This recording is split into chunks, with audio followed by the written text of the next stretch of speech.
10월 28일 화요일 브리핑하겠습니다. 장관께서는 조찬 간담회를 가지셨고 10시에 국무회의에 참석 중입니다. 오늘 말씀드릴 자료는 총 2건입니다. 먼저 군사시설보호구역 변경 및 지정입니다. 국방부는 지난 9월 19일부터 10월 6일까지 제45회 군사기지 및 군사시설보호 심의위원회를 개최했습니다. 이번 위원회에서 국방부는 경기도 김포시 월곤면 일원과 강원도 원주시 소초면 일원 45,500여 평방미터를 통제구역에서 제한보호구역으로 변경을 했습니다.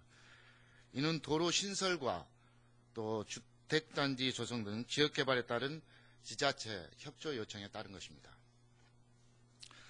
이와 함께 국군통신사령부 이송운용국에 대한 방호 및 시설 보호를 위해서 대전시 유성구 신봉동 일원 48,533만 평방미터를 제한보호구역으로 지정했습니다. 두 번째 마지막으로 제4차 한국 그리고 호주 국방부 간의 ICT 포럼 개최입니다. 한국과 호주 국방부는 오늘 10시부터 국방부 청사에서 제4차 정보통신기술 포럼을 개최하고 있습니다. 이번 포럼에서는 한국 측은 황희종 기획조정실장 그리고 호주 측은 피터 로렌스 정보화 책임관이 각각 대표로 참가해서 양국의 국방정보화 정책과 그리고 현안 등에 대해서 논의를 할 예정입니다. 질문 있으십니까? 예, 저희 세계닷컴 박수찬 기자입니다.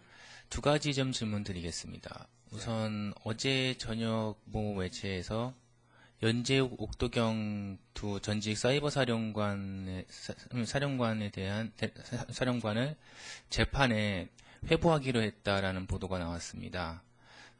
지금 헌병에서 검찰로 지금 이관이 된 걸로 알고 있는데 재판에 회부하기로 결정이 된 것인지 확인 좀 부탁드리고요. 통영함 지금 문제가 되고 있는 통영함을 일단 해군에 먼저 인도하고 문제가 되고 있는 핵심 장비들을 방사청에서 이제 일단 개선책을 마련해서 1-2년 안에 문제점을 개선한다라는 내용이 오는 31일 합동참모회의에서 결정한다라는 내용이 보도가 나왔었습니다. 이 부분에 대한 확인은 좀 부탁드립니다.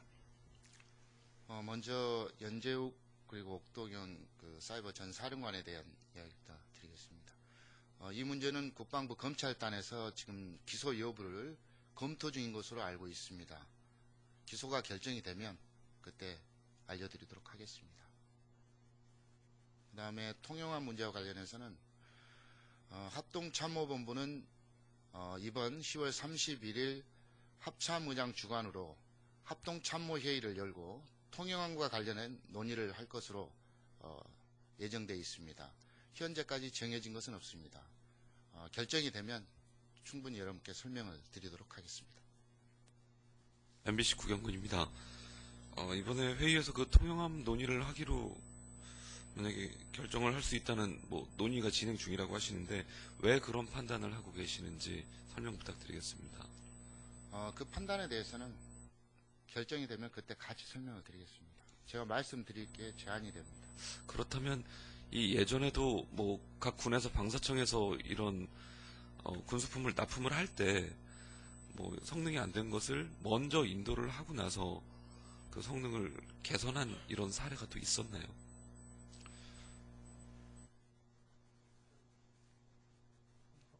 그거는 확인을 해봐야 되겠지만 그때그때 상황이 틀리겠죠.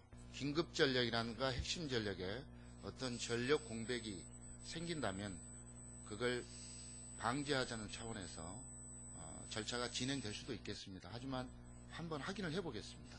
그런 사례가 있었는지. 그렇다면 관련해서 이런 규정도 현재 군에서 갖추고 있는지 그것도 확인 부탁드리겠습니다. 그건 절차상의 문제지 않을까요? 규정보다도. 그래서 한번 그것도 확인해 보겠습니다. 네, 저 채널A 김동준입니다. 이번 31일 합동참모부 회의 때 흑표 전차 ROC 완화 관련도 같이 안건으로 올라가는지 좀 확인 부탁드리겠습니다. 그 안건에 대해서는 지금 제가 확인을 못했는데 확인하는 대로 공지를 해드리겠습니다. 예. 추가 질문인데 어제 그 장관님께서 함정근무 수병에 대해서 복무기간 한 달 정도 단축하겠다 말씀하셨는데 병영혁신위에서 나왔던 안건이 지금 GOP나 GP 그리고 해안과 강가 경배부대도 한 달씩 단축하는 방안을 논의할 수 있다 얘기를 했었거든요. 지금 그런 차등 복무제, 복무기간 단축 같은 부분은 어떻게 진행되고 있는지 좀 말씀 좀 부탁드리겠습니다. 차등 복무제와 관련해서는 정병들의 복무 환경 개선을 위해서 지금 병영혁신위원회에서 심도 깊게 연구를 하고 있고 그 제안을 받아서 국방부에서 검토를 통해서 정책으로 결정을 할 예정입니다. 그래서 현재까지는 제안 수준이 있기 때문에 정책 결정은 아직 되어 있지 않습니다. 그게 현재 상황입니다. 헤럴드 경제 신대원입니다. 어저께 장관께서 국회에서 북한의 핵탄두 소형화 기술이 상당 수준에 올라갔다고 이렇게 말씀하셨는데요. 일단 그 배경에 대해서 좀 말씀해 주시기 바랍니다. 어제 장관님께서 충분히 설명하신 걸로 알고 있는데 제가 알기에는 장관님 말씀을 정리해서 말씀을 드리면 북한이 2006년 핵실험을 시작으로 해서 2009년 그리고 2013년 세 차례에 걸친 핵실험을 통해서 소형화를 위한 충분한 기술력을 보유하고 있다, 확보했다 라고 평가를 하고 있는 것입니다. 추가해서 여쭤보고 싶은데요. 작년에 김관진 전 장관께서는 작년 2월 달에 국회에서 마찬가지로 말씀하실 때 북한이 소형화 경량화 됐다라고 발표했는데 세 차례 핵실험만으로는 충분하지 않다라고 본다 이렇게 말씀하셨더라고요. 그러면 이게 불과 한 2년이 안 지난 시간인데 그 사이에 우리 군 당국이 북한의 핵 기술에 대해서 좀 다르게 파악하는 정보나 첩보 이런 게 파악한 게 있는 건가요?